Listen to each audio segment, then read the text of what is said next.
Okay, guys, I welcome you to this series with PT. My name is Tunji Adeboyejo, fondly called PTee, but recently I decided to be referred to as PT. Um, I welcome you again to my YouTube channel. I'm going to be sharing a few stories with you about my journey in the last 2 years. Um, Not really up to 2 years, but going to 2 years in the next few months. Some people have asked me, Pastor, why did you JAPA? I've had series of answers to give. Some people I do not have an answer to give. Some I've got some answer for those who care about me. But then I remember clearly many years ago. Of course, this my story is just to inspire somebody. It's just to I use my story many a times to teach some success principles, to inspire people, to encourage somebody out there. So I'm not sharing my story because I want you to hear me or I'm trying to make a point. Not really. I'm just using my story. If you have followed me over the years, you know that I use my story to share some thoughts with people, to learn more and to get people more encouraged. So the purpose of this video of this video series is just to inspire somebody, to encourage somebody, to ginger somebody to believe in himself and know that success is sure. So many years ago, precisely 2006, the Lord told me to move into a city called Ado-Ekiti, and then I moved into Ado-Ekiti, not knowing anybody really there.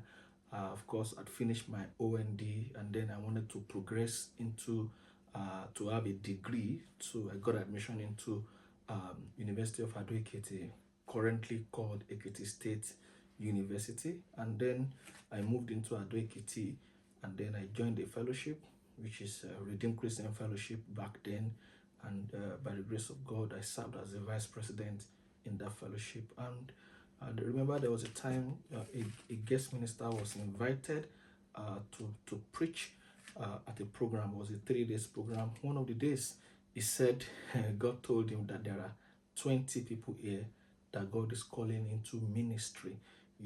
And asked us to come out, and about 19 people came out. I didn't join them because I already know that I had a call into ministry since 2000. In the year 2000, I was just about 19 at the time when I went to Bible college. So I know I had a call of God upon my life.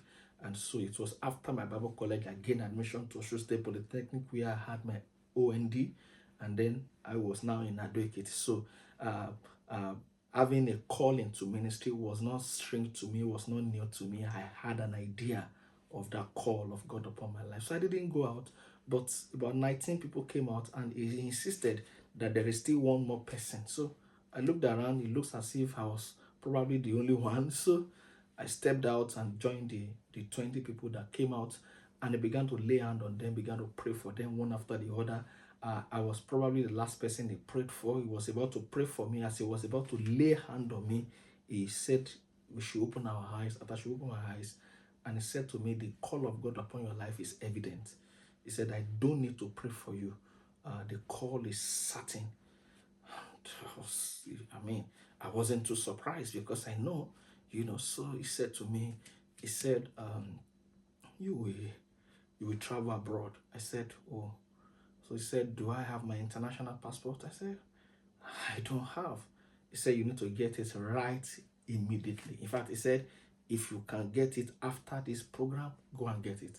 Get your international passport ready because you will travel outside the country. He said other things that I don't want to share in this video because it's not for this season. So everybody had him. There are people who are still right on the face of the heart right now who were there when he shared that, when he gave that prophecy. So it looked strange because I didn't know how I was going to travel out of the country, really, So, but then I took a step to get my passport. I got my passport, international passport, ready, but nothing happened. I mean, there was no door opening. There was nobody talking to me that it was going to take me out of the country, or I never saw any opportunity of sorts. And it was like that for many years until 16 years later in 2022 that I had to travel into London, United Kingdom. So, but then so many things had happened in the process, So I believe for me, if you ask me, Pastor, why did you JAPA? I didn't JAPA. I I traveled out of the country. I moved into a new space. I took a new opportunity that made itself available to me. I believe that it was a prophecy that has gone ahead of me, and it was time for me to move. So because I know some people who cared about me, some people who felt somehow about my decision to travel out of the country. I mean, I don't know. Some people didn't feel too good about it. Some people were happy for me. Some people were not happy. And some people felt that I left my ministry work having attained a greater height. I mean, that sounds good to be a concern for somebody. But then I believe that we must understand something about life, that God is the one that designs our destiny. He designs our future. He maps out our future. And God is the only one we are responsible to about our destiny, about our future. I do not own my future. God owns my future. And I believe in God. I hold Him responsible for everything about my life and about my journey, about my future. So when the opportunity showed itself, I took off and I took the opportunity, and here I am today. To God be the glory, But it's a journey of faith. It's a journey of absolute and total 100% trust in God and in God alone. But then, why am I sharing this story? There are certain things I've learned in my journey into this country that I've learned a lot of things to trust God the most, to trust Him and to trust Him alone. Um, I've not had it so good academically. If I journey you through the story of my academic pursuit, I mean, when this opportunity to study abroad came to me, I took it with my whole heart, knowing fully well that this is going to advance me academically. It doesn't matter what I've attained before.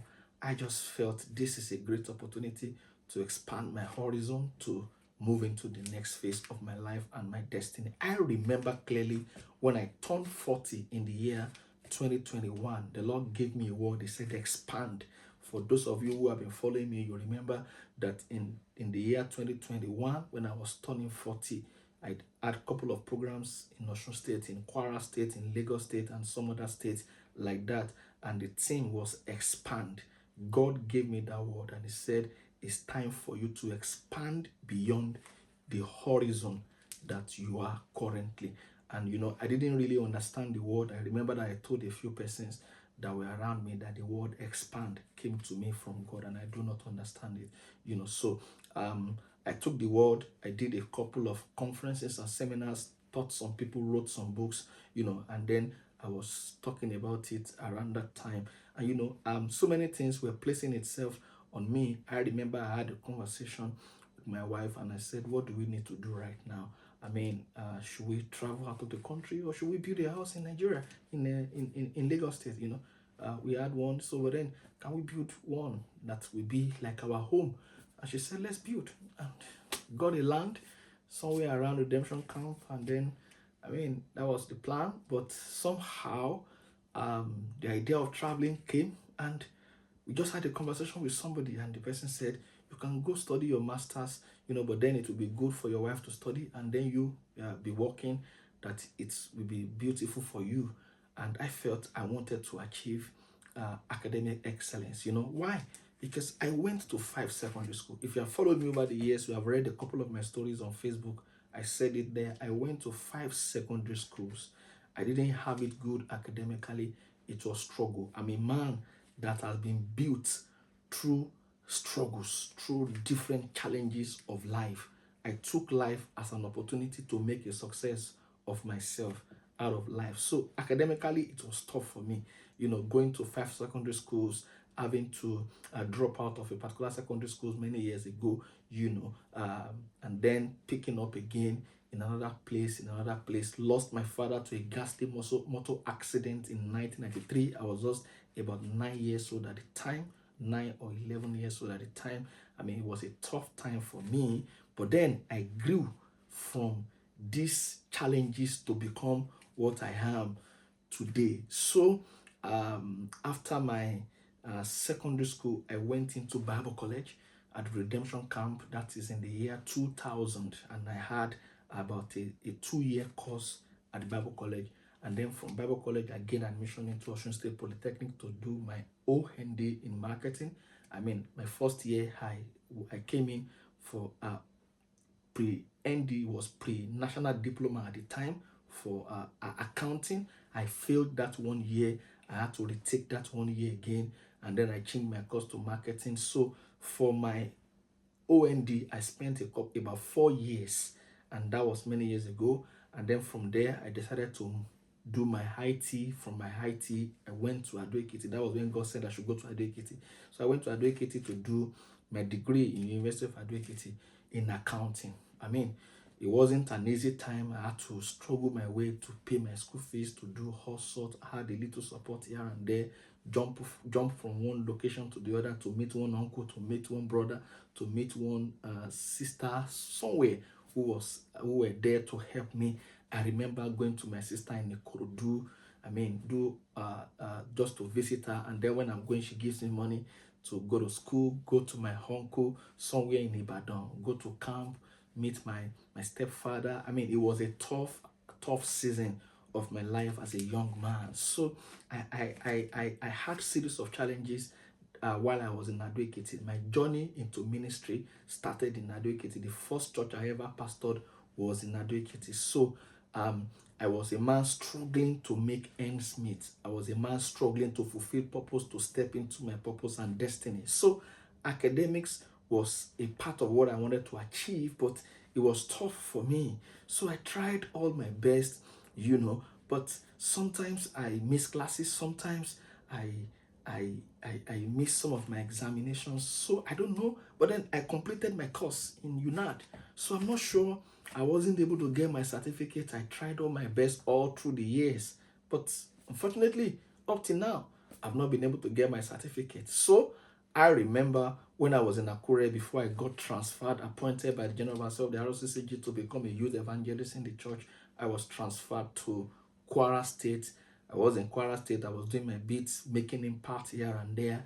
And in 2016, I woke up one day and I told myself,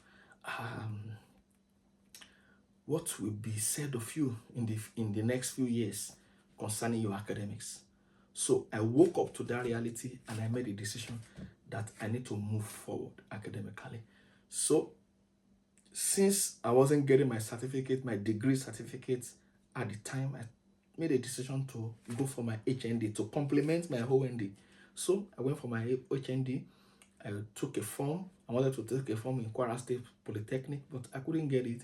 And then I went to Osun State Polytechnic, where I had left about 13 years before now, before that time. So in 2016, I went to Osun State Polytechnic, took a form. Within a month, I was already a student of the Polytechnic, took a small apartment there, for about 36,000, and I was there for 2 years, because I was an evangelist, even though God has helped me in ministry as an evangelist in the RCCG, was a big office. So, but then I had to humble myself to get myself a good academic background, even though OND, So I had it all through to about 2018, 2019 till I graduated, and I felt I had completed that stage. My plan was to own a master's degree, So I planned that when I'm done with my HND, I will apply for a postgraduate, or I do a HND conversion in Kwara State University, where you can just take your HND there, apply, and then you are enrolled for a 3-semester or 4-semester course. By the time you are done, you'll be awarded a degree. So that will have made me to escape the challenge I was facing in UNAD. So that was my plan. So I had it in my mind to grow myself to become a better person academically. I mean, of course, knowing fully well that the church organization that I work for, that I belong to, there's a level of academic excellence that you must possess to reach certain heights. So I felt I wasn't going to be behind schedule as a young man. Even, I mean, I was still very young. So I told myself I need to pursue academic excellence. So I I journeyed that path. But then by the time I was done with my HND, I took some time and felt, oh, what am I going to do next? Let me get my certificate and then pursue a postgraduate or do, But just not long before that time, I took a time to take a rest and then get my certificate and move on. But then I was transferred to Lagos. Don't forget the prophecy that came to me in 2017. I'm not sure if I gave you the full gist of that prophecy. It said I should get my passport ready.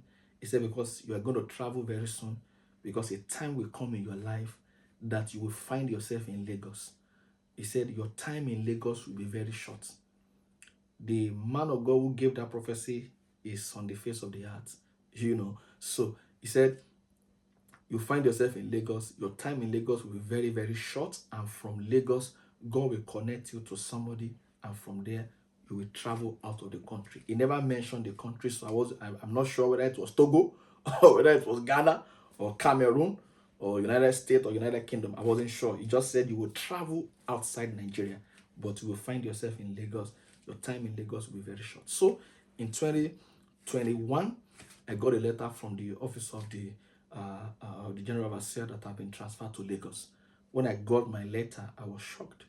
And immediately I remembered the prophecy that a time will come in your life, you will be transferred. You will find yourself in Lagos. It didn't say you will be transferred, because as at that time that he gave a prophecy, I wasn't yet a pastor in the Redeemed Christian Church of God. I wasn't yet a full-time pastor, so there was nothing like transfer for me, So, but he just said, I will find myself in Lagos.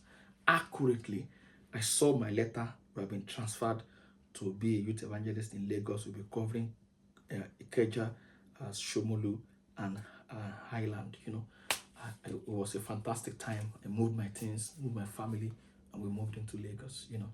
Found ourselves in Lagos, tried to settle myself, get an apartment somewhere in Magboro at the back of MFM, and then I began my journey. Moved my wife. We just trying to have a new baby then, and then we got a baby. We then moved into Lagos, and then the journey started again, going from one place to another. And then immediately I began to think that, now that I'm in Lagos, I need to find how to continue my academic pursuit. But then, since I was moving into Lagos newly, I needed to take my time and to study the environment, see if I could try Unilag or try LASU or try any of the schools in Lagos where I can continue my degree or have my conversion or do a postgraduate and then move into my master's and then have my PhD. That was my plan, because you must understand that in the journey of life, you must keep growing. You must keep growing. The day you stop learning is the day you start dying.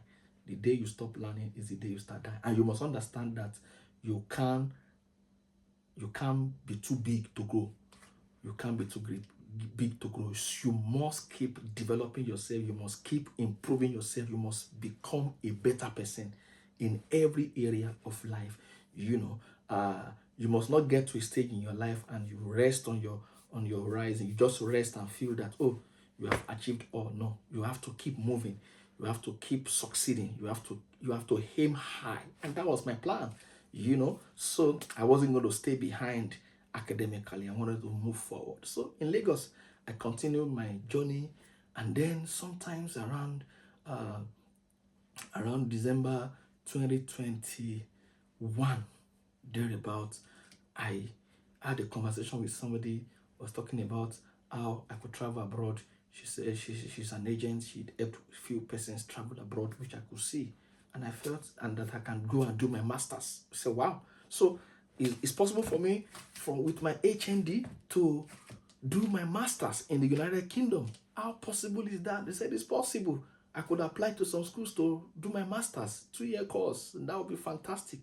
I saw that as a big opportunity. You must understand something in life. Some people have said opportunity will come but once, but I need to disabuse your mind that opportunities does not come once. Opportunity comes every time and every now and then. He only shows himself once to people who do not know how to grab opportunities. So what do you need to take home from this video today? Opportunities will always come. Number two, you must learn to see opportunity, to seize opportunity, to take advantage of opportunity. You must prepare yourself for opportunity. You must prospect for opportunities. You must maximize opportunities. I've mentioned about 7 things there. So you must maximize opportunities. So when I saw the opportunity to travel into the United Kingdom to do my master's and then pursue a greater academic achievement, I felt that was an opportunity, and I had a conversation with this person, and then the journey into United Kingdom started. In my next episode, I will continue to share more story with you.